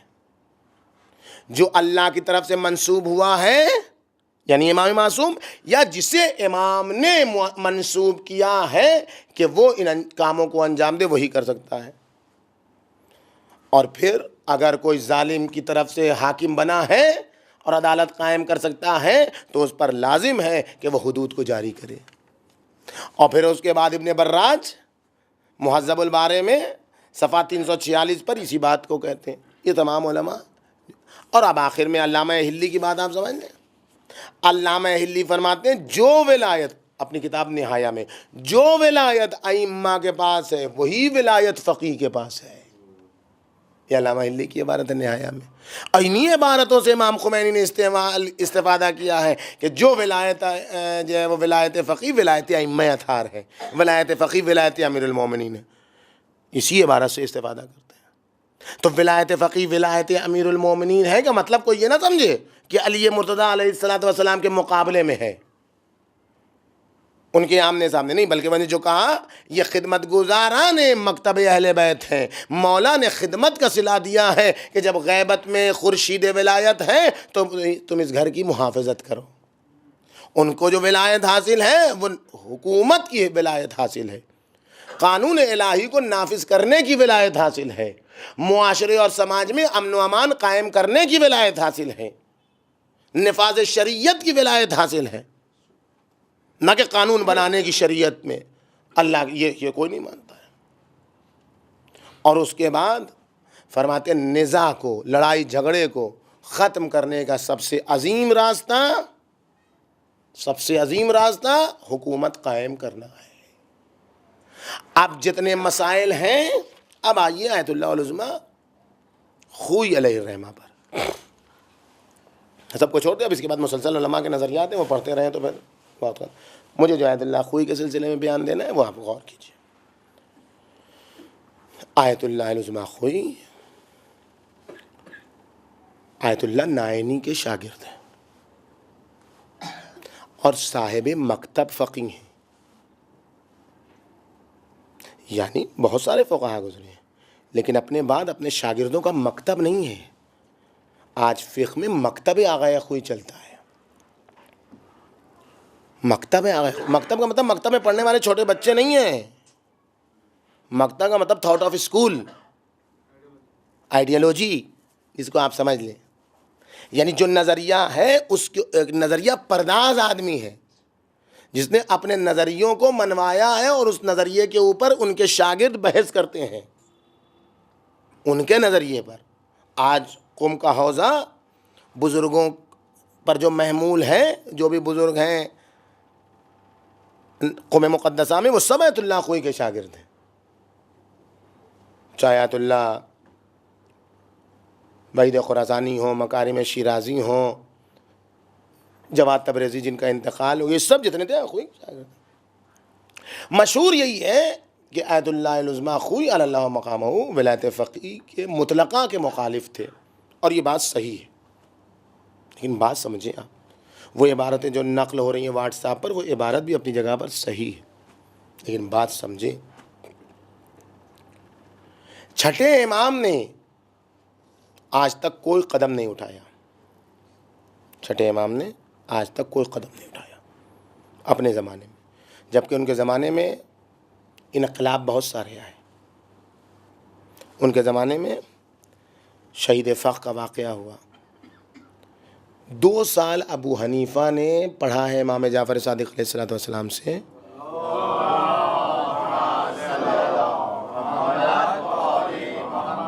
تو وہ شہید حبس کے نام سے معروف ہیں.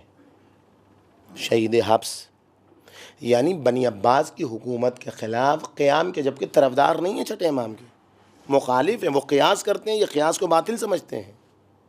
اتنا اختلاف ہے دونوں میں.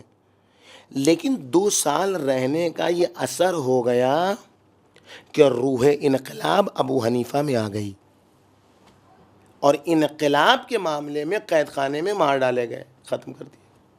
یہ ہوتا ہے استاد کا اثر.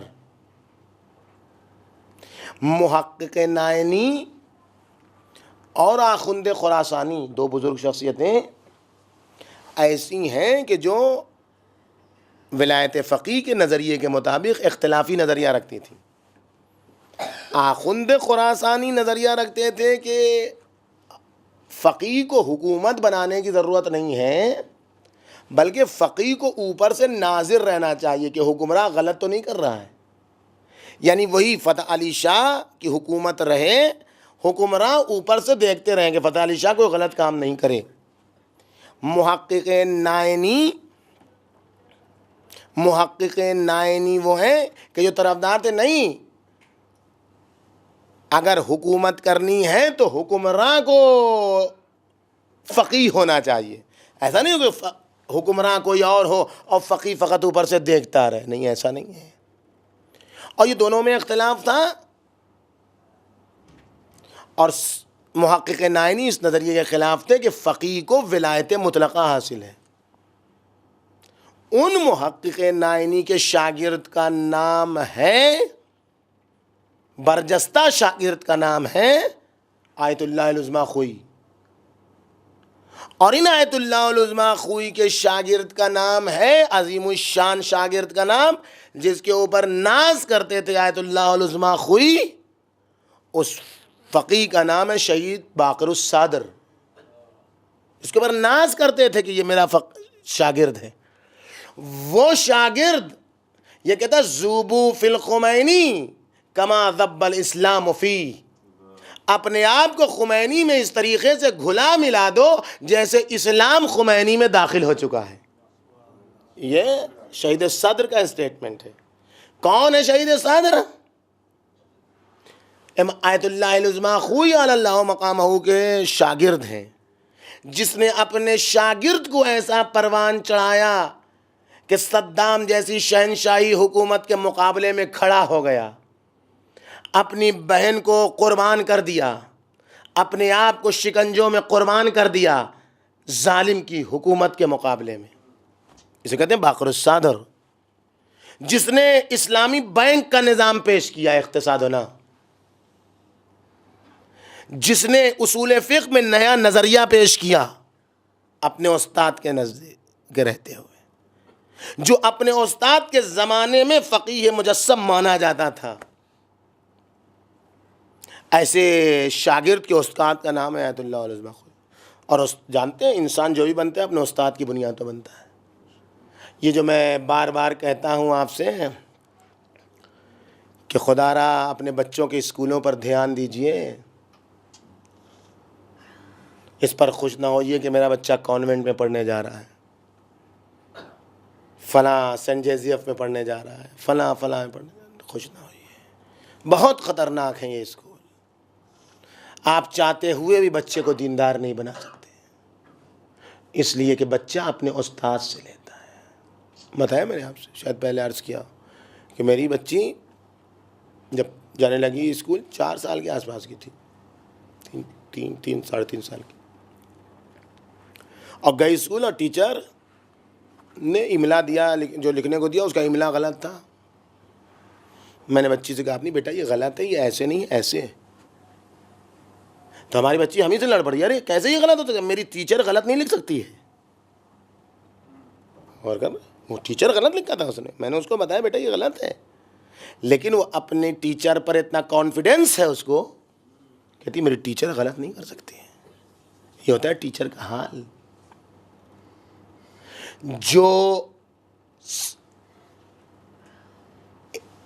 ویکینڈ پر ہفتے کے آخر میں شراب میں مست رہتا ہو، منڈے کو جب اسکول پڑھانے آئے گا تو وہ فکر منتقل ہوگی بچے میں.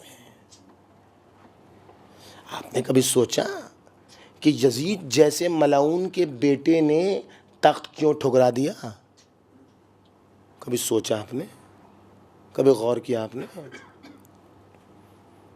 یزید جیسے ملعون کا بیٹا، اور کہتا ہے کہ ہمیں اس تخت کی ضرورت نہیں جس میں آل محمد کا خون ہے. لعن اللہ بنی امیہ قاتبہ، خدا بنی امیہ میں سب پر لعنت کرے.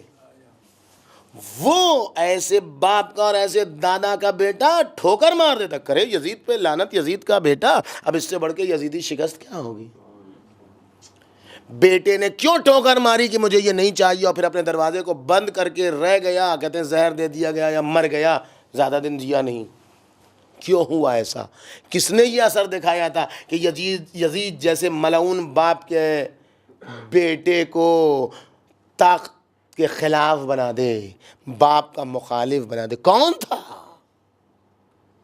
کہا وہ کوئی اور نہیں تھا، وہ استاد تھا جو ہند نے تعین کیا تھا، کہ جس میں کہ دل میں علی کی محبت تھی. یہ استاد کا اثر تھا جس نے یزید کے بیٹے کو علوی مزاج بنا دیا، محبت اہل بیت کا خوگر بنا دیا، اور اتنا بنا دیا کہ اس نے باپ کے تخت پر ٹھوکر مار دی، شہنشاہیت کو ٹھوکر مار دی، کہ جس میں آل محمد کا خون ہے مجھ پر نہیں بیٹھیں گے. یہ ہے استاد کا اثر.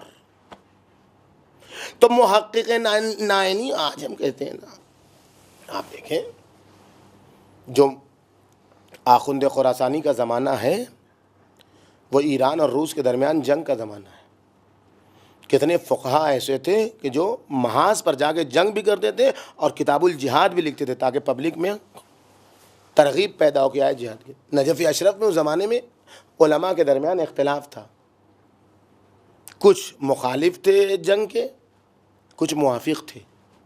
جو موافق تھے جنگ کے اس میں بھی دو نظریہ تھا. کچھ مشروطہ کے موافق تھے، کچھ مشروطہ کے مخالف تھے. مشروطہ یعنی کیا مطلب؟ یعنی حکمراں رہے کوئی اور حاکم اسلامی جو ہے وہ علماء حاکم اسلامی کے عنوان سے اس پر ناظر رہے. حاکم نہ رہے، حکومت کا سارا کام وہ کرے جو بادشاہ ہے، لیکن حکمراں علماء اس کے اوپر نگاہ رکھیں، کوئی غلط کام نہ. یہ ہوا مشروطہ. یعنی حکومت تم کو اس شرط پر ملے گی کہ حاکم تمہارے اوپر نگاہ رکھے گا. آخوند خراسانی اس کے طرفدار تھے. سید یزدی صاحب عروۃ الوثقی ولایت مطلقہ کے قائل تھے. نہیں، ایسا نہیں ہوگا. اور جانتے ہیں ہمیشہ جو ہے وہ اطراف والے خراب کرتے ہیں علماء کو.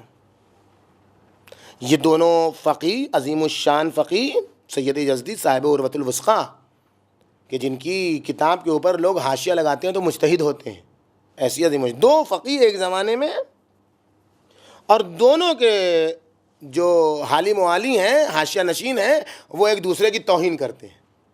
پہچانیے، ہم جو فقہا کو اپنے لیول میں تولتے ہیں، آپ سوچیے.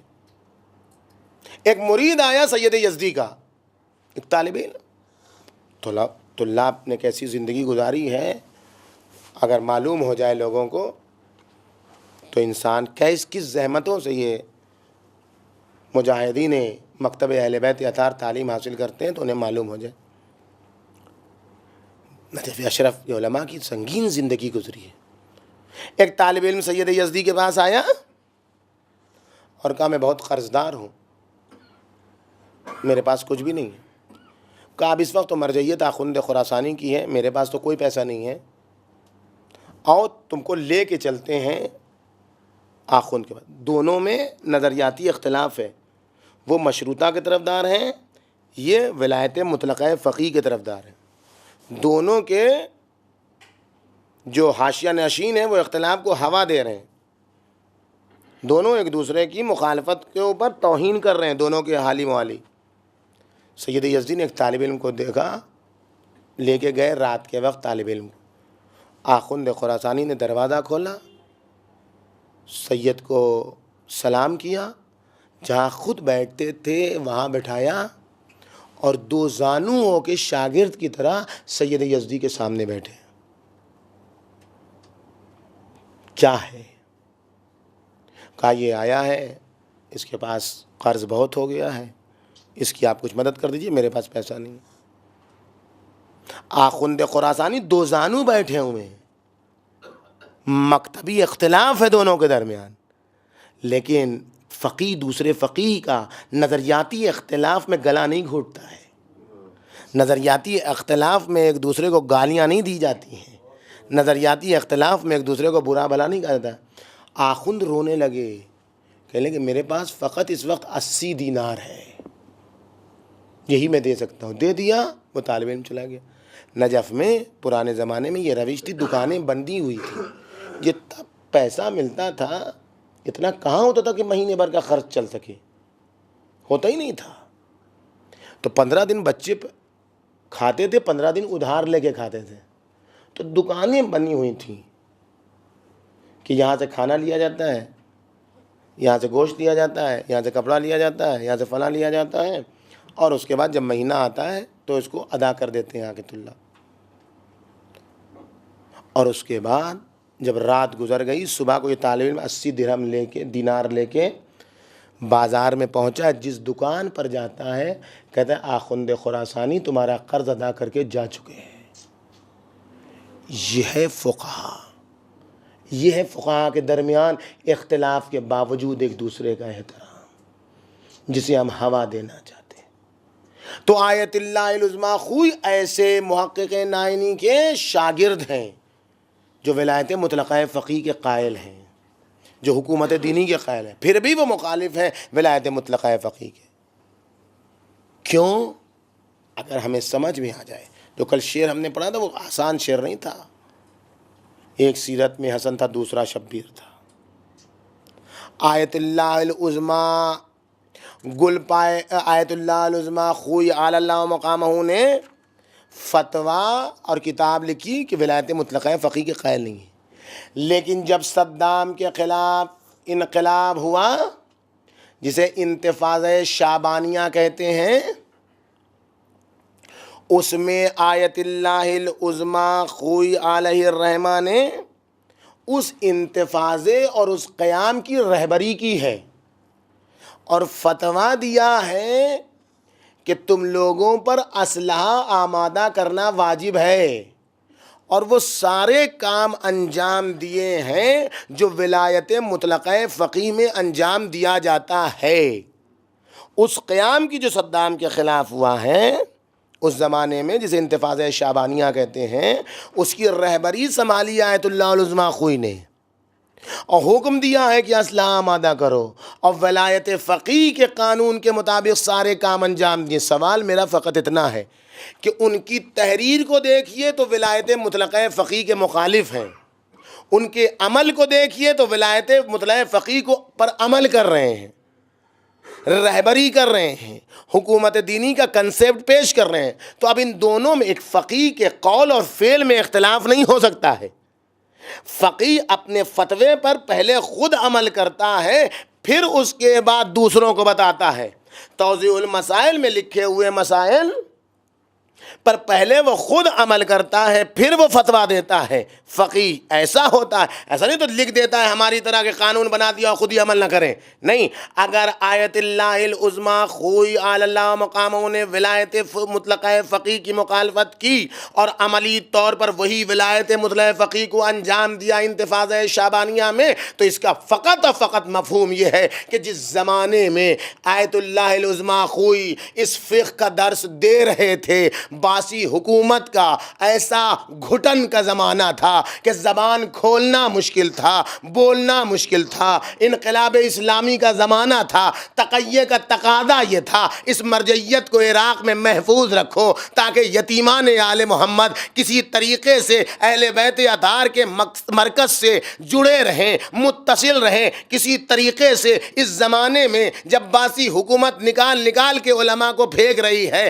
قتل کر رہی ہے، ہے، برباد کر رہی ہے، تہس نہس کر رہی ہے۔ کچھ اس طریقے سے کرو کہ فقہ کا نظام محفوظ رہے۔ تقیہ میں وہ بات کرو جو ایران میں ہو رہی ہے، تقیتاً اس کی مخالفت کرو تاکہ کوئی بظاہر یہ نہ کہہ سکے کہ یہ اسی سے ملے ہوئے ہیں، اسی خمینی سے ملے ہوئے ہیں کہ جو عراق کو خراب کرنا چاہتا ہے۔ تو اگر یہ جڑ جو عراق کی آیت اللہ العظمیٰ خوئی کے مقابلے میں تھی، جو جڑ تھی عراق کی حکومت کے لیے، جو مخالفت تھی عراق کی حکومت کے لیے، اگر یہ بھی وہی کہتے تو پھر عراق سے بالکل ہی حکومت ختم ہو جاتی، پھر یہ نیا دور ہمیں عراق کا دیکھنا نصیب نہ ہوتا، پھر یہ نجف کی آبادی ہمیں دیکھنا نصیب نہ ہوتی۔ یہ احسان ہے آیت اللہ العظمیٰ خوئی کا کہ انہوں نے بیک وقت اس کی مخالفت کر کے مرجعیت کو محفوظ رکھ کے عراق میں نئے دور کا سورج دکھانے کے لیے عراق کو بچا لیا، عراق کو محفوظ رکھ لیا، اور زبان میں، تحریر میں ولایت مطلقہ کی مخالفت کی، عمل میں ولایت فقیہ کو پیش کر کے بتایا جو ہمارا نظریہ ہے وہی ایران کا نظریہ ہے، وہی بزرگ علماء کا نظریہ ہے۔ غیبت کے زمانے میں حکومت کا اختیار فقط ولی فقیہ کو ہے۔ ایک صلوات بھیجیے بر محمد۔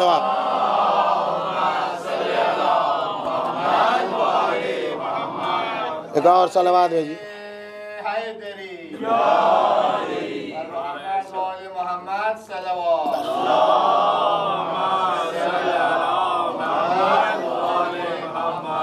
آیت اللہ العظمیٰ خوئی مخالف نہیں ہے ولایت فقیہ کے مطلقہ کے، بلکہ وقت کا تقاضا تھا کہ مخالفت کی جائے، جس طریقے سے نواب اربعہ نے کیا تھا۔ نواب اربعہ کے اہل بیت امام زمانہ سے متصل ہونے میں کسی کو شک ہے؟ کسی کو شک ہے؟ لیکن کسی نے نواب اربعہ کے درمیان بیٹھ کے امیر شام کی مخالفت کر دی، اس کو برا بھلا کہا تو اپنے گھر سے نکال دیا، کہا دوبارہ میرے یہاں پھر آنا نہیں۔ شام کے حاکم کی مخالفت کر رہا ہے، اہل بیت کا چاہنے والا ہے۔ نواب اربعہ جو غیبت صغریٰ میں امام کے 4 نائب ہیں، ان میں سے حسین ابن روح کا یہ واقعہ ہے، جن کے نام سے جاتے ہیں آپ عریضہ ڈالنے کے لیے۔ حسین ابن روح کا یہ واقعہ ہے، بھگا دیا اپنے یہاں سے، دوبارہ آنے نہیں دیا۔ کیا مقصد ہے؟ کیا وہ طرفدار تھے حاکم شام کے؟ جس نے امام حسن کو علیہ الصلوۃ والسلام کو قتل کروایا، جس نے اتنا ظلم کیا، جس نے یزید کو مسلمانوں کی گردن پر سوار کیا، وہ اس کے طرفدار تھے، اس کے ماننے والے تھے وہ جو اس کو بھگا دیا؟ کہا نہیں، یہ غیبت صغریٰ کا زمانہ ہے، ایک عمومی پلیٹ فارم رہنے دو تاکہ جو بھی آئے اپنی مشکل یہاں حل کر سکے۔ اس لیے ایک ہی زمانے میں ایک ہی جگہ میں مرحوم کلینی بھی وہی بغداد میں ہے، نواب اربعہ میں سے حسین ابن روح بھی اسی زمانے میں ہے۔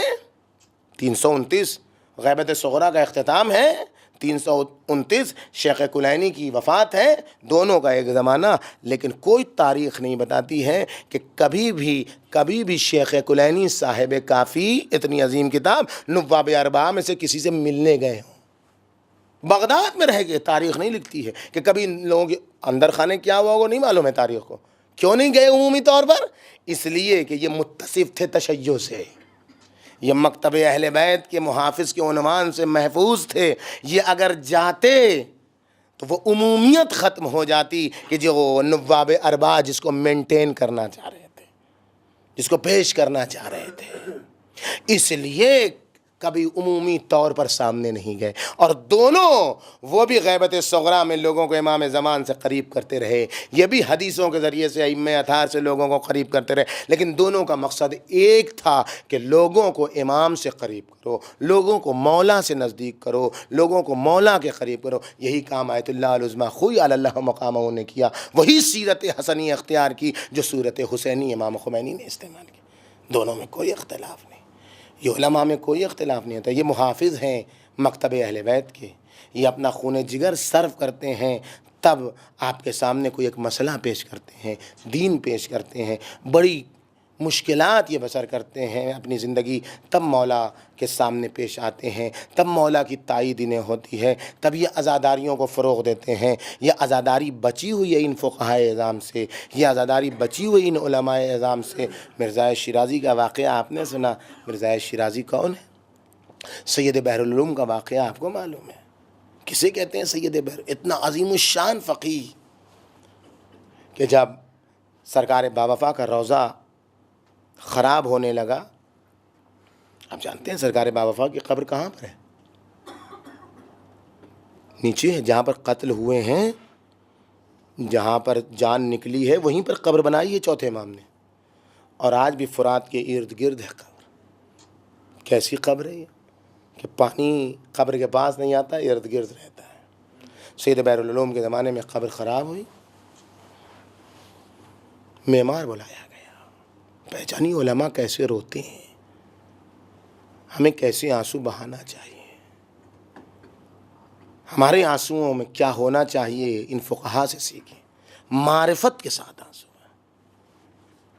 سید بحر العلوم کے پاس معمار آتا ہے کام کرنے کے لیے، اور خود سید موجود ہے وہاں، تو ایک سوال کر دیتا ہے، اے سید، میں نے یہ سنا ہے کہ عباس بڑے رشید قامت تھے۔ کہا ہاں صحیح بات ہے، جب وہ بیٹھتے تھے گھوڑے پر تو ان کے زانو گھوڑے کے کانوں سے متصل ہوتے تھے، عام رکاب ان کے لیے کام نہیں کرتے۔ سب بات صحیح ہے، کہا پھر اتنا بتا دیجئے، جو اتنا رشید قامت ہو، جو اتنا لامبا ہو، اس کی قبر اتنی چھوٹی کیوں ہے؟ تاریخیں کہتی ہیں جیسے ہی سید بحر العلوم نے یہ جملہ سنا، اپنا سر دیوار سے دے مارا، اپنا سر دیوار سے ٹکرا کے بے تحاشا رونے لگے۔ اب تو یہ معمار پریشان ہو گیا، کیا مجھ سے خطا ہو گئی، کیا مجھ سے توہین ہو گئی، کیا مجھ سے غلطی ہو گئی، آپ کیوں ایسے رونے لگے، آپ کیوں یوں فریاد کرنے لگے؟ کہا نہیں، بات کچھ بھی نہیں ہے، تمہاری خطا کچھ بھی نہیں ہے، تمہاری پریشانی کچھ بھی نہیں ہے، تم نے سوال ایسا کر دیا کہ مجھے ابو الفضل عباس کی شہادت یاد آ گئی۔ ذرا تم مجھے اتنا بتا دو، ذرا تم مجھے اتنا بتا دو، ذرا تم مجھے اتنا بتا دو کہ جس کے جسم کو ٹکڑے ٹکڑے کر دیا گیا ہو، جس کے جسم کو پاش پاش کر دیا گیا ہو، جب چوتھے امام آئے ہوں تو اس کے جسم کے جس حصے کو اٹھا رہے ہوں وہ حصہ آ جا رہا ہو ہاتھ میں، تو اس کی قبر کو اس سے زیادہ کیا چاہتے ہو؟ بھئی یہی تو دو لاشیں تھیں جن کو مقتل میں ٹکڑے ٹکڑے کیا گیا، ایک حسین ابن علی کی لاش تھی، ایک ابو الفضل عباس کی لاش تھی، گھوڑوں کو دوڑا دیا گیا، ادھر کے گھوڑے ادھر، ادھر کے گھوڑے ادھر، فرزند زہرا ارے نرغے آدھا میں ہے، زینب کبریٰ اپنے کو ڈالے دیتی ہیں۔ جزاکم اللہ خیر، ایک جملہ تھی اتنے، جب یہ بات سن لیے تو یہ بھی بات سن لو عزیزانو، سرکار باوفا اتنے رشید قامت تھے تو پھر ان کے سر پر گرز گرابار لگا کیسے؟ ان کے سر پر یہ گرز لگا کیسے؟ دو واسطے سے فقط یہ واقعہ نقل کرتا ہوں۔ میرے استاد نے سید کاظم قزوینی، انہوں نے سید ابراہیم قزوینی سے نقل کیا ہے کہ وہ حرم امام حسین علیہ السلام میں امام جماعت تھے، واعظ خراسانی مصائب پڑھ رہے تھے، ابو الفضل عباس کا پڑھ کے ادھر کا واعظ ایسے مصائب نہ پڑھا کرو جو اتنے سنگین و شب کے سناٹے میں دیکھا سرکار باوفا آ گئے ہیں، سلام کیا، سلام کا جواب دیا، منہ موڑ لیا۔ اے سید، کیا تم کربلا میں موجود تھے؟ نہیں مولا۔ کیا تم نے مجھے شہید ہوتے ہوئے دیکھا؟ نہیں مولا۔ تو پھر تم کیسے کہتے ہو مجھ پر کیا مصیبت پڑی؟ اب ابو الفضل عباس اپنی مصیبت سید ابراہیم قزوینی سے بیان کر رہے ہیں۔ اے سید، جب میرا بازو قلم ہو گیا، جب میرا بازو قلم ہو گیا تو میری دنیا ابھی تک بھی امید باقی تھی، لیکن جیسے ہی سکینہ کے مشکیزے پر تیر لگا وہ میری امید نے جواب دے دیا، میں نے اپنا راستہ بدل دیا، میں پہنچ گیا فرات کی طرف، اور میں جیسے ہی جا رہا تھا فرات کی طرف، وہ ختم ہو گئی میری زیادہ دو جملے، میں جیسے ہی فرات کی طرف جا رہا تھا کہ یکایک دشمن نے میری آنکھوں میں تیر پیوست کر دیا۔ اب اس کا اثر یہ ہوا کہ تیر، ایک آنکھ میں خون ہے، ایک آنکھ میں تیر ہے، میری دنیا اندھیر ہو گئی، مجھے کچھ دکھائی نہیں دے رہا تھا، مجھے کچھ سجائی نہیں دے رہا تھا، میرے دونوں ہاتھ تو موجود نہ تھے کہ میں اپنے دونوں ہاتھ کی مدد سے، اپنے دونوں ہاتھ کی مدد سے اپنے تیر کو کھینچ سکتا یا خون کو صاف کر سکتا۔ میں بڑا پس و پیش میں تھا، کیا کرتا؟ ایک بار میں گھوڑے سے اٹھا اور اپنے سر کو جھکایا تاکہ گھٹنوں کی مدد سے اپنے تیر کو کھینچ سکوں۔ اسی موقع کو دشمن نے غنیمت شمار کیا، ارے سر پر ایسا گرد لگا کہ میری دنیا اندھیر ہو گئی۔ فرزند زہرا پہنچے، علم لے کر جانے لگے، سکینہ نے دیکھا بچوں میرا بابا آ رہا ہے، بچوں میرا چچا، اب جو دیکھا علم ہے علمدار نہیں، اے بابا میرے چچا کو بلا دو، میں پیاسی رہوں گی، مجھے پانی نہ چاہیے۔ اے سکینہ اب چچا نہ ملے گا، اب شبر کے تماچے ملیں گی، اب لمحے کٹیں گی۔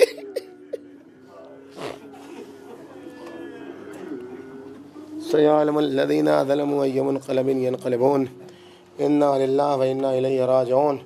پالنے والے ہمیں جذبہ عمل کی توفیق عطا فرما، پرچم اسلام کو سربلند، پرچم کفر و نفاق کو سرنگوں فرما، عتبات عالیات کی حفاظت فرما، ہمیں ویسا بنا دے جیسا تو چاہتا ہے، ان برائیوں سے دور رکھ جن سے اپنے خاص بندوں کو دور رکھا ہے، ہم میں جوان انتظار کی توفیق عطا فرما، ہمیں بوڑھے انتظار سے دور رکھ، ہمارے اعمال کو امام زمانہ کی خوشنودی کا سبب قرار دے، ان مختصر سی مجلسی اعضاء کو شرف قبولیت عطا فرما، اس جلسے میں برکت عطا فرما، ہمیں دنیا سے جب اٹھا تو محمد و آل محمد کی خوشنودی کے ساتھ اٹھا، غیبت کے زمانے میں ہمیں فقہائے اعظام کی ولایت کو قبول کرنے کی توفیق عطا فرما، امام زمانہ کے ظہور میں تعجیل فرما، ہم گناہ گاروں کو ان کے ناصروں میں شمار فرما، وتقبل منا انک انت